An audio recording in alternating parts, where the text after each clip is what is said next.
My name is Atticus. I'm 63 years old. I have one daughter, one late wife, and one story I never thought I would have to tell. The day I buried Saraphina, my wife of 38 years, my daughter Lyra was not standing beside me at the grave. She was not in the city. She was not even on the same coast. She was in Miami, at a rooftop bar, on her birthday trip, posting photos online with the caption, "Birthday girl energy, life is short." I saw that photo with my phone in my hand, rain on my coat, standing over a casket. I did not cry. I did not call her. I put the phone back in my pocket, shook 17 hands, and drove home alone. That night, I opened a drawer I had not opened in years, and I made a decision, the kind that it does not shout, does not threaten, does not warn, the kind that simply moves, quietly, permanently. What Lyra did not know was this. Her mother had already seen this coming. What Lyra did not know was this. A letter existed, sealed, waiting, with my name on it. And what Lyra did not know was this. A man named Caspian, the man she trusted with her future, was already building a life that did not include her in it. 3 secrets, 3 people, 1 decision already set in motion. This is the story of what happens when a quiet man finally stops forgiving and starts planning. Subscribe now. If you walked away right now, you would never know what was inside that letter. You would never know what Caspian was hiding. You would never know what Atticus did next. Hit subscribe. Ring the bell so you never miss a chapter. Drop a comment below. Whose side are you on? And if this story already hit you somewhere real, hit like so more people find it.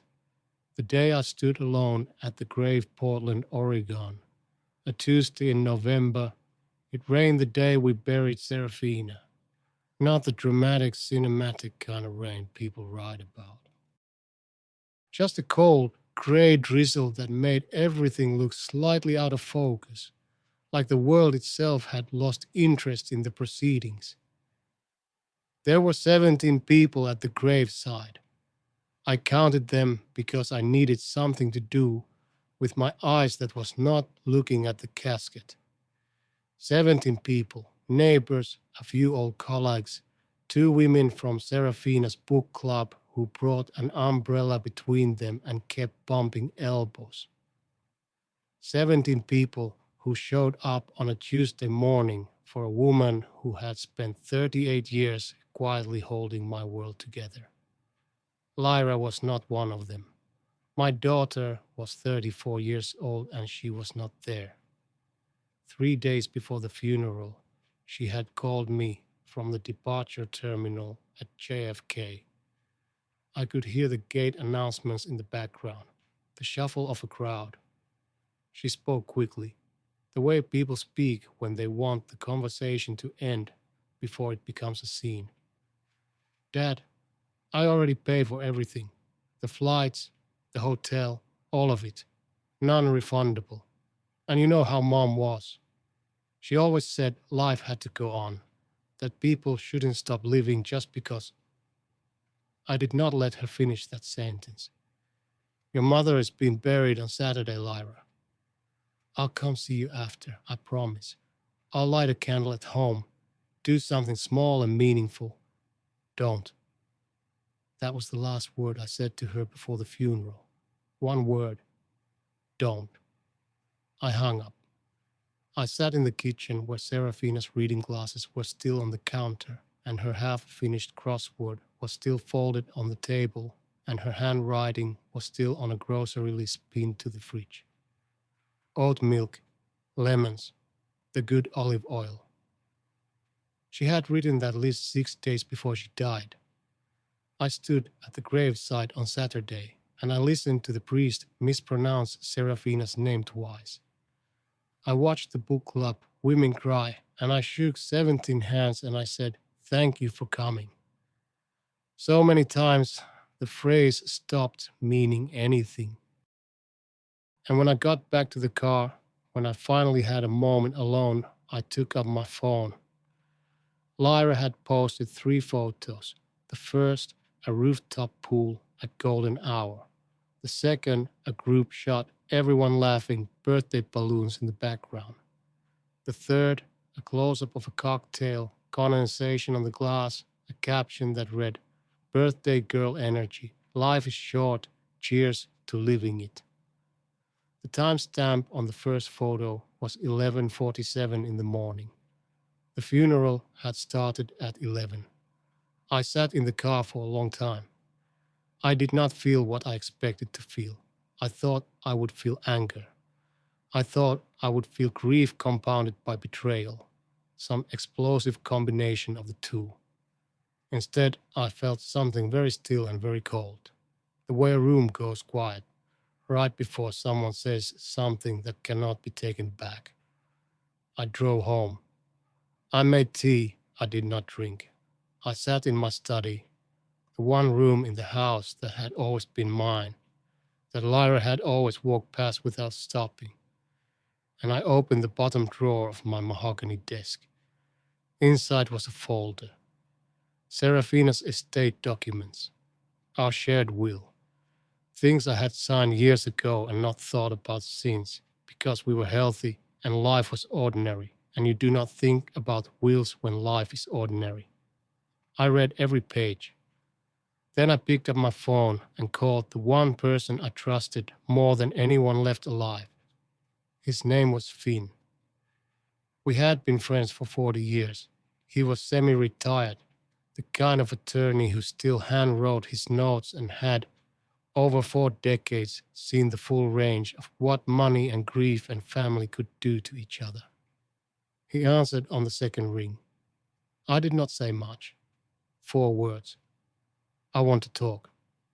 Finn said, "I'll be there tomorrow." He did not ask what it was about. He already knew. That is what 40 years of friendship looks like. A man who hears 4 words and understands everything underneath them. I hung up. I sat in the dark of my study for a while longer. And then I noticed something I had walked past 100 times without registering. There was an envelope sitting on the corner of the desk. Cream-colored, sealed. Saraphina's handwriting on the front. 2 words for Atticus. I do not know why I had not opened it yet.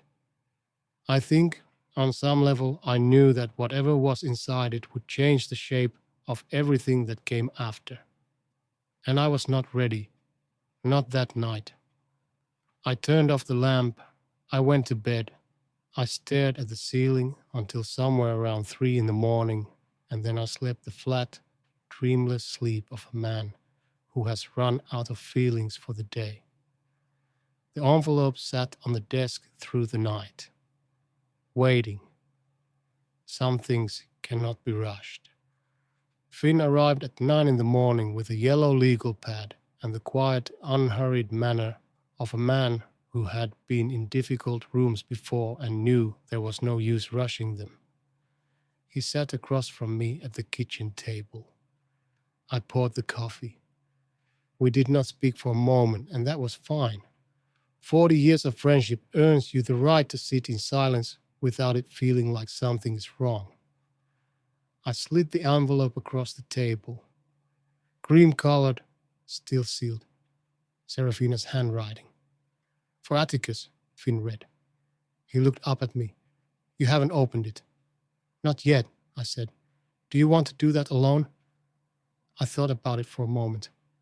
Then I said, "No, I think I need a witness." I opened the envelope. Seraphina's handwriting covered 3 pages, front and back.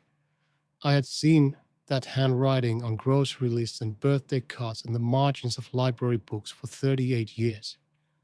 Seeing it now, knowing she was gone, was like hearing a voice in an empty house. I read it aloud, not dramatically.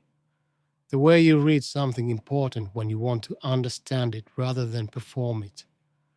Finn sat with his pen on the table, not writing, just listening. Seraphina's letter was not angry. That was the first thing that surprised me.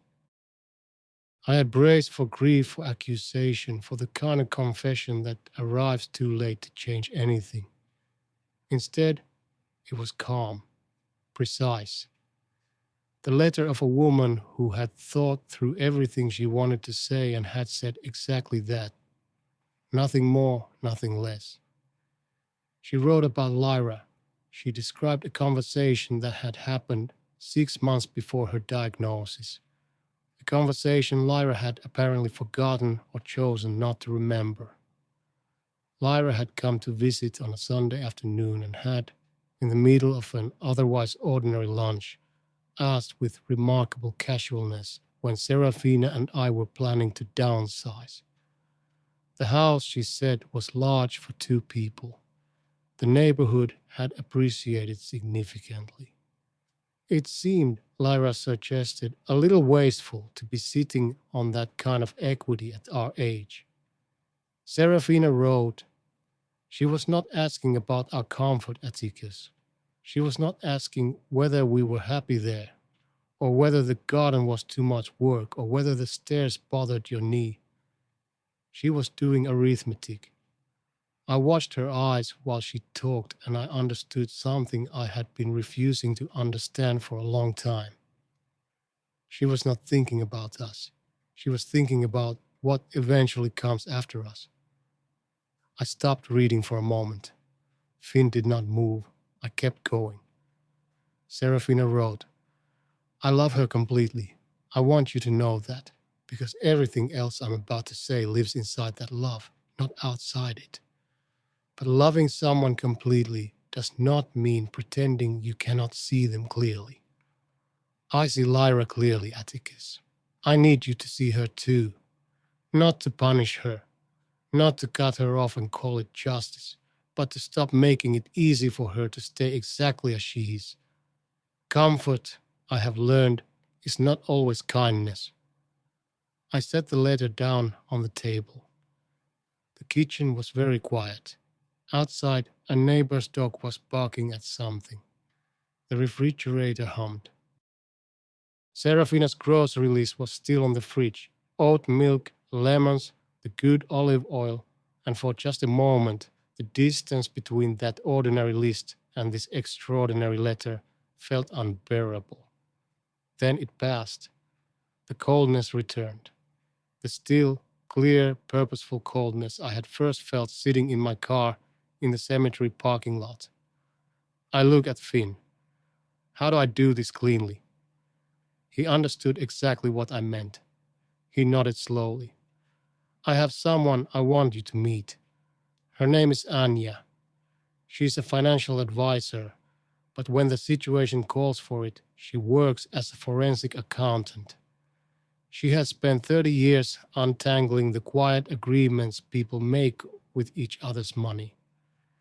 If you want to restructure what you have, legally, properly, in a way that holds up to anything, she is the right person. Set it up, I said. Finn wrote one note on his yellow pad. Then he put the pen down and looked at me with the expression of a man who had something else to say and was choosing how to say it. There is something else, he said.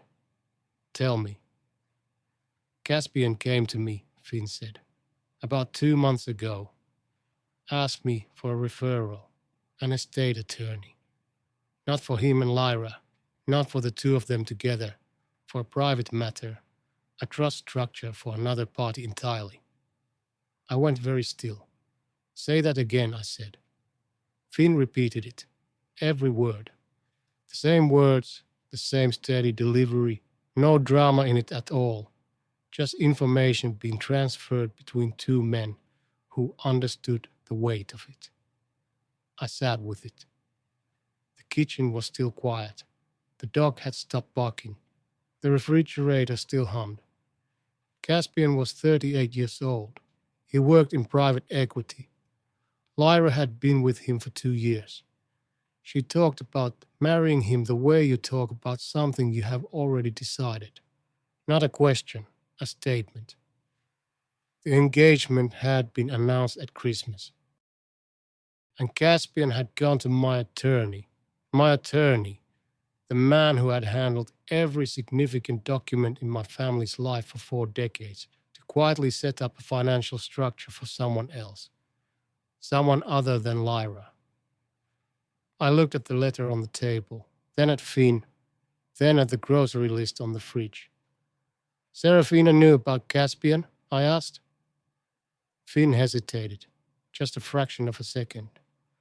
That, he said carefully, is something Anya is going to need to help us answer. He said it in a way that told me he already knew the answer. He was just not ready to say it out loud yet. I picked up Seraphina's letter. I read the last line again, the line I had not read aloud. She had written, "Trust Finn. He knows where to start." I folded the letter. I put it back in the envelope. And for the first time since standing at that gravesite in the rain, I felt something other than grief. I felt the particular, clarifying sensation of a man who has just realized that the woman he loved, even at the very end, even while she was losing, had been several steps ahead of everyone in the room. Seraphina had not just left a letter, she had left a map. Finn had a restaurant he used for conversations he did not want overheard. It was a small Italian place on the east side of Portland, the kind with low lighting and an owner who had known Finn long enough to clear the back corner without being asked. No one came to check on us more than once. The food arrived, sat mostly untouched, and nobody mentioned it. Anya was already seated when I walked in. She was in her mid-50s, trim and composed, with the kind of face that gave nothing away unless she chose to give something away. She had a leather portfolio open on the table and a cup of espresso she was not drinking. She stood briefly when I arrived, shook my hand with a grip that told me she had been in rooms full of men who underestimated her and had long since stopped minding. "Mr. Atticus," she said, "I'm sorry for your loss." She said it simply, without the performance most people put into it. I appreciated that. We sat. Finn poured water, and then Anya opened her portfolio and began to talk. She spoke in numbers, in patterns, in the flat, precise language of someone who had spent 30 years reading the financial behavior of people who thought they were being discreet. She had been working for 1 week, 7 days since Finn had called her, and in 7 days she had assembled a picture that I had not been able to see from inside my own life. The picture was not about me. It was about Caspian Mercer, 38, private equity. Based in New York, though he had been spending increasing amounts of time in Portland since meeting Lyra 2 years ago. Engaged, charming, the kind of man who knew how to talk to fathers, interested in your career, asked about your health, remembered details from previous conversations. I had liked him. That was the honest truth.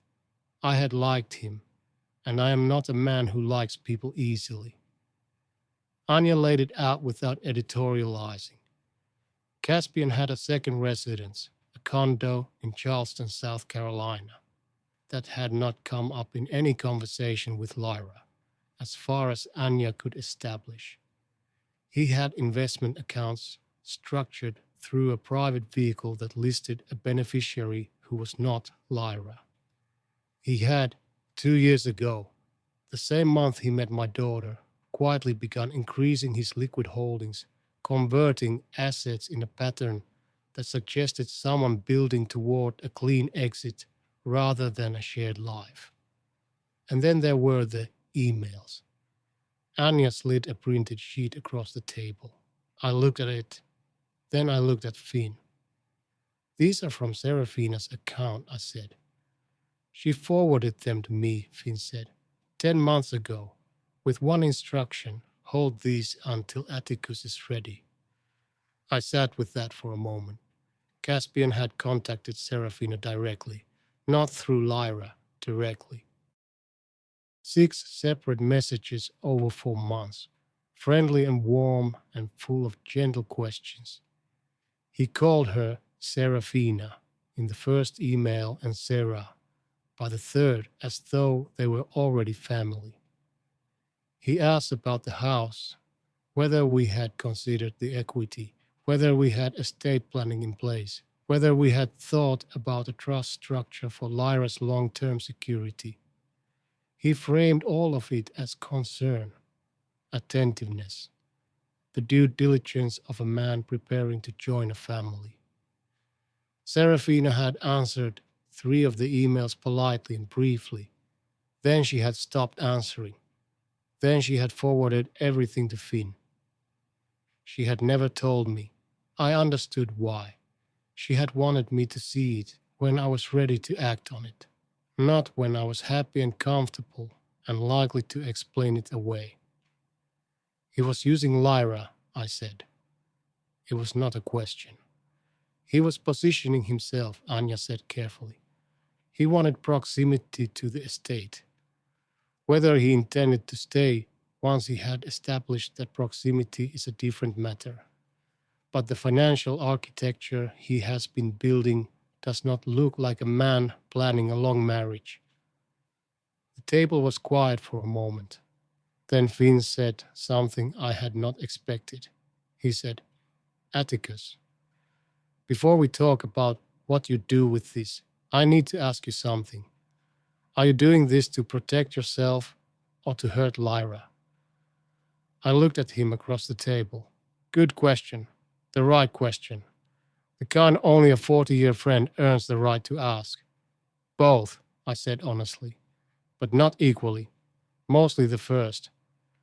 Finn nodded. Then here is what we do. He laid it out. 3 parts. Anya restructures the estate, the house, the accounts, a charitable trust in Seraphina's name for a local arts foundation she had quietly loved for years. Everything moves legally and cleanly, beyond the reach of expectation or assumption. Finn prepares a revised will. And I do nothing. I say nothing to Lyra yet. I wait and I watch and I let the situation develop at its own pace. What about Caspian? I asked. Do we tell her? Finn and Anya exchanged a look. Not yet, Anya said. Information delivered too early gets argued with. Information that arrives through the person's own experience. That lands differently.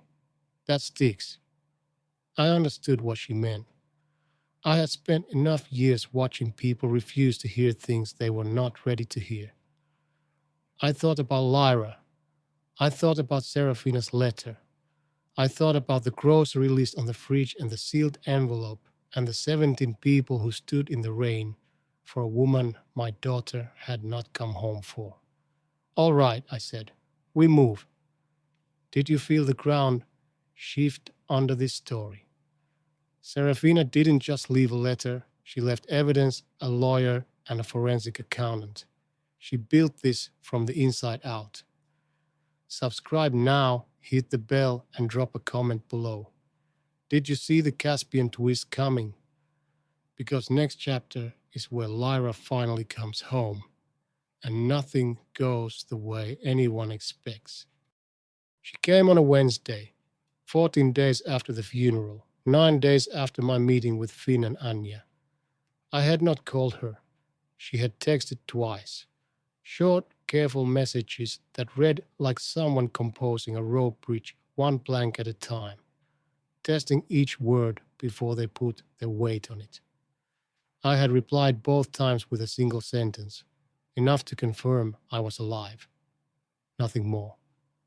When the doorbell rang at 2 in the afternoon, I already knew it was her. I went to the door and opened it, and there she was. Lyra was 34 years old, and she was, in the way of things I could not help noticing, beautiful.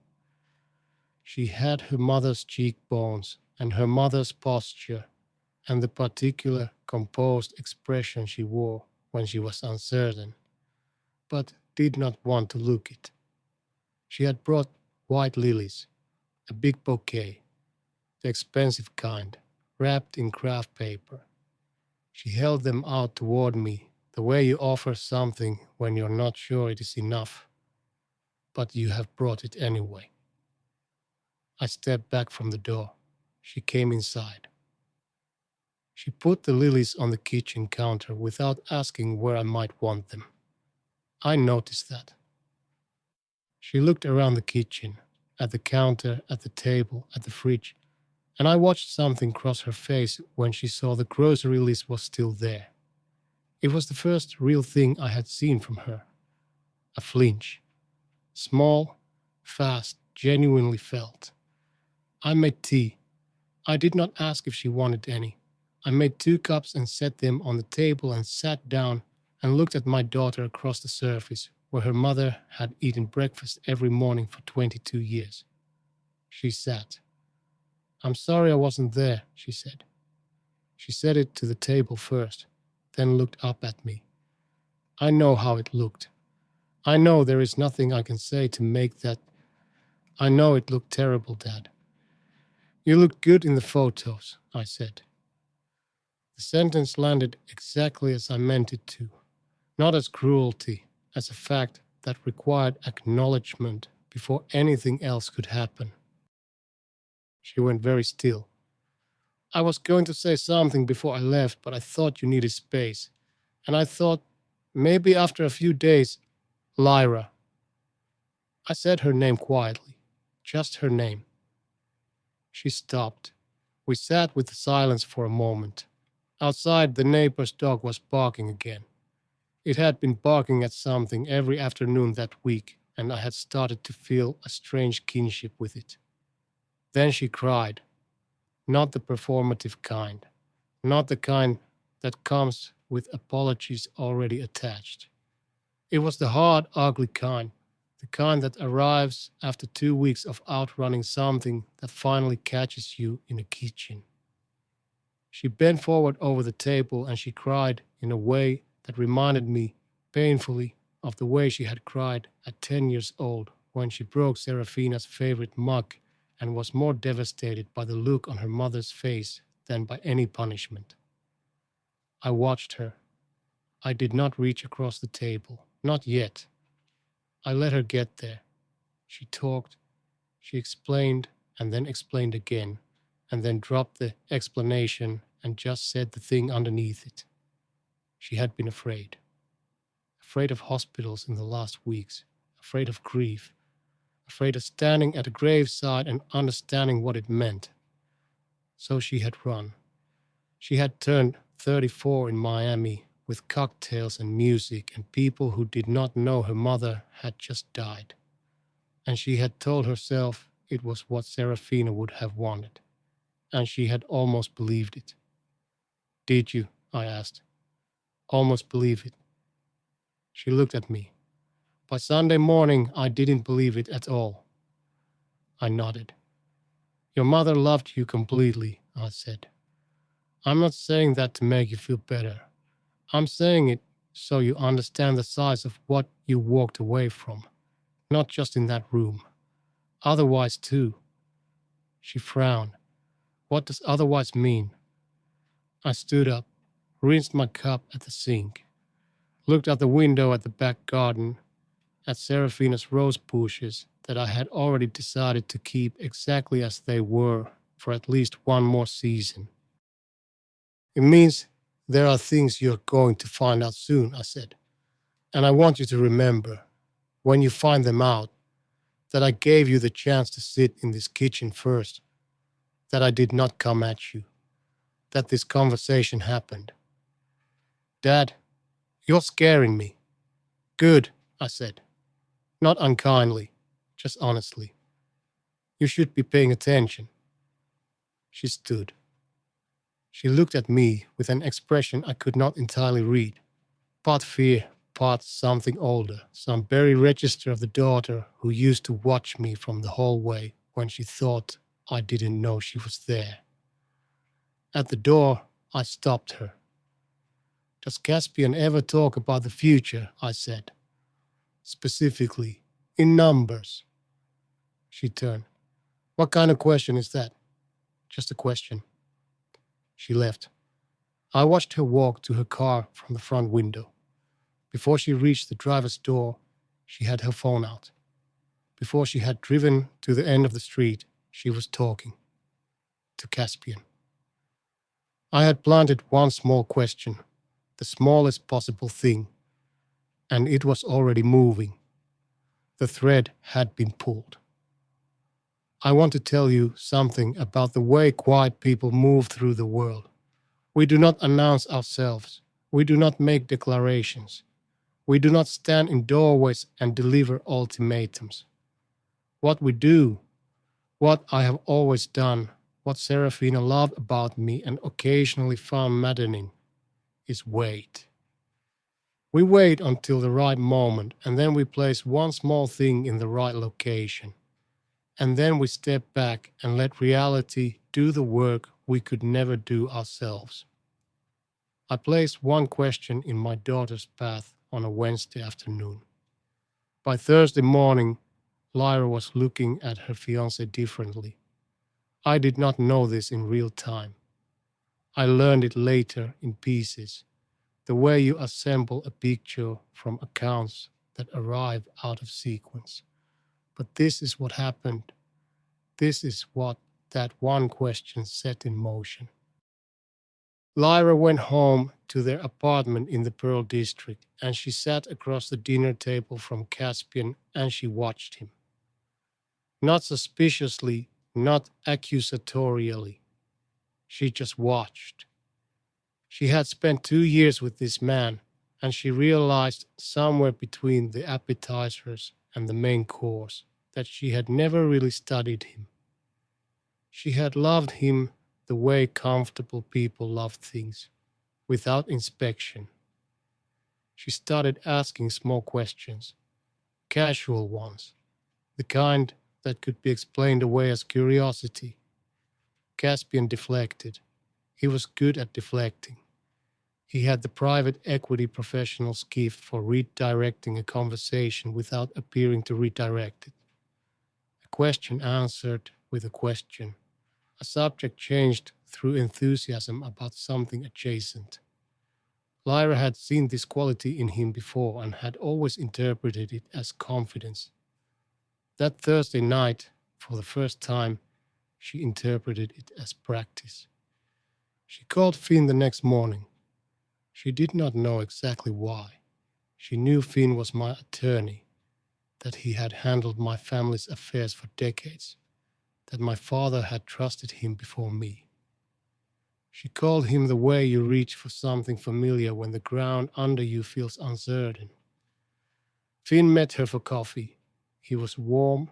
He was unhurried. He told her nothing directly. He was too careful for that, too long in the practice of knowing that information handed to someone is processed differently than information discovered. But he asked her one question before they parted. He said, Lyra, do you know who's listed as the beneficiary on Caspian's private investment accounts? She said she did not. He suggested she find out. She spent 48 hours finding out. I do not know exactly how she did it, whether she found the documents herself or whether she asked directly and watched Caspian's face when she did. What I know is that by Saturday evening she had the answer. The beneficiary was not Lyra. It had never been Lyra. The account predated their relationship by 3 years. The beneficiary was a trust structured in Caspian's hometown. A private vehicle, legally clean, quietly maintained, with a level of deliberateness that could not be explained as an oversight or an administrative leftover from a previous life. It was a choice. It had always been a choice. She confronted him on Saturday night. She told me about it later in fragments, in the way people recount things they are still processing. There was no dramatic scene, she said. No shouting, no tears from him, no defense that collapsed under pressure. Caspian, when cornered, did something worse than any of those things. He was honest. He said, with the calm of someone who had prepared for this conversation without knowing exactly when it would arrive, I never lied to you about who I am. You just didn't ask the right questions. 7 words that were true and devastating simultaneously. 7 words that absolved him of nothing and somehow made everything worse. She threw him out. He left. The engagement ended not with an explosion but with the door closing at 11:30 on a Saturday night and Lyra standing alone in an apartment full of a future that had just become a past tense. She called me at 11:47. I was awake. Of course I was awake. I answered on the second ring. She did not say hello. She said, "How long have you known?" "Long enough," I said, "to make sure you found out through him instead of through me." Silence on the line. I could hear her breathing. I could hear, underneath the breathing, the specific quality of someone who's holding themselves very still because moving even slightly might break something. "Why?" she asked. "Why not just tell me?" I thought about Saraphina's letter, about the line, "I need you to see her clearly, Atticus, not to punish her, but to stop making it easy for her to stay exactly as she is." "Because if I had told you," I said, "you would have defended him first." That is what we do with the people we love. We defend them before we examine them. You needed to find it yourself. There is a difference between being told the truth and finding it. One you can argue with. The other you already know. Another silence. Longer. Then, the estate. Finn mentioned, he said things had changed. With the house, with... Yes, I said. All of it. Not all of it. But the parts you were counting on without saying you were counting on them. Those parts, yes. I heard her exhale. It was a long, slow exhale, the sound of someone releasing something they had been holding for years, without admitting they were holding it. She said, "Was that Mom's idea too?" I closed my eyes. "It was always your mother's idea," I said. I just finally listened. 6 weeks after the funeral, the house sold. Not to a stranger. To the Saraphina Whitmore Arts Foundation, a charitable trust now legally registered in the state of Oregon. Its primary asset, the house where my wife had kept her reading glasses on the counter and her crossword on the table and her grocery lists on the fridge. A local youth arts program would eventually call it home. Saraphina had quietly loved that program for 11 years, attended their showcases every spring, donated in small amounts she never mentioned to me until I found the receipts. She had planned for this. She had wanted this. I had simply been the hands that completed it. I moved into a condo 3 miles away. Good light, 2nd floor, a bookshop within walking distance that smelled the way bookshops should smell. Paper and wood and the specific warmth of a space where people slow down. I liked it immediately. I had not expected to like anything immediately for a long time. Anya sent a single text when the paperwork cleared. Clean. Well done. 2 words. Exactly right. Finn called and we talked for 40 minutes about nothing consequential. His grandchildren, a book he was reading, whether the restaurant with the back corner was still the best in the neighborhood. We did not discuss the last 6 weeks. We did not need to. And then there was Lyra. She called 3 times in the weeks after Caspian left. Not to argue about the estate, not to negotiate, not to perform grief she thought might soften me. She called to talk about Saraphina, about specific things, real things, the particular texture of her mother that only Lyra would know. The way Saraphina hummed while she cooked, but always denied it. The birthday card she wrote in the same green pen every year. The fact that she had watched the same 3 films every December and cried at all of them even though she knew every scene. I told Lyra things she did not know. About her mother at 30, at 40, at the age Lyra was now. About the woman before she was a mother, the one I had fallen for in a graduate school library during a rainstorm, who had leaned over and said, without introduction, that I was holding my book upside down. I had been. I had not even noticed. Lyra laughed when I told her that, a real laugh surprised out of her, and for a moment she sounded so much like Seraphina that I had to look out the window of my new condo for a few seconds before I could continue. She asked to meet in person. A cafe, neutral ground. No flowers this time, she said. I said that was fine. She came without flowers and without excuses, and that was the most honest she had been with me in years. She sat across from me and said, I want to understand what I did, not what Caspian did, not what you and Mom decided to do, what I did. I want to understand it clearly so it doesn't become the person I stay. I looked at my daughter. I saw Seraphina in her cheekbones. I saw myself in the set of her jaw, the slight forward lean she had when she was being serious. I said, you got comfortable. You loved us from a distance because distance is easier than presence. And when presence was required, the hardest kind, the kind that cost something, you chose comfortable instead. That is not a crime. It is a kind of forgetting. But something broke when you forgot, and you cannot unbreak it. You can only decide what you build next. She looked at her coffee cup, then back at me. Is there something to build? She asked, quietly, without performance. Here is the thing about being a father. Here is the thing no one tells you before you become one, that the love does not diminish. It does not diminish when they disappoint you or hurt you or choose a Miami rooftop over a gray November graveside. It does not diminish when you restructure the estate and redirect the inheritance and dismantle everything they were counting on. The love stays exactly the same size. What changes is what you do with it.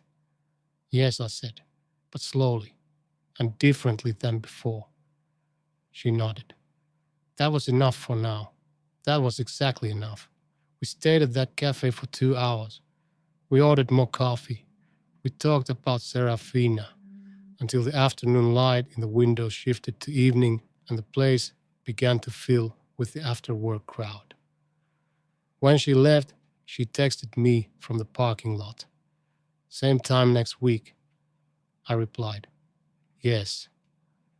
I put the phone down and looked out the window at the street below. The bookshop across the way had its lights on. A woman was browsing in the window display with the unhurried attention of someone who had nowhere else to be. I thought about Seraphina's last line, the one I had not read aloud to Finn that morning in the kitchen, the line I had carried in my chest for 6 weeks. She had written, "You're going to be all right, Atticus, not right away, but eventually and genuinely. I have always known who you are. That does not go away. Neither does this. Neither does any of it." She had been right about Lyra. She had been right about Caspian. She had been right, as it turned out, about most things. I picked up the phone one more time and typed Lyra's name. Then I typed, "Bring coffee. I'll have the good kind ready." She replied in 30 seconds, a single word. "Deal." I set the phone down. I looked at the window. The bookshop lights were still on. The street was quiet. Somewhere in the city, in a building that would soon belong to the program Saraphina had loved for 11 years. Her reading glasses were probably still in a box I had not yet unpacked. I was going to leave them there a little longer. Some things do not need to be rushed. That is the whole story. A man who stood alone at a grave, who moved quietly and precisely and with his wife's voice in his ear the entire time, who ended up not in the place he started, but somewhere with better light. If this story found you somewhere real, hit like so more people find it. Subscribe so you never miss another story like this one. Leave a comment. What did this story make you feel? And share it with one person who needs to hear it today. That is the whole ask. That is everything. Thank you for being in the room.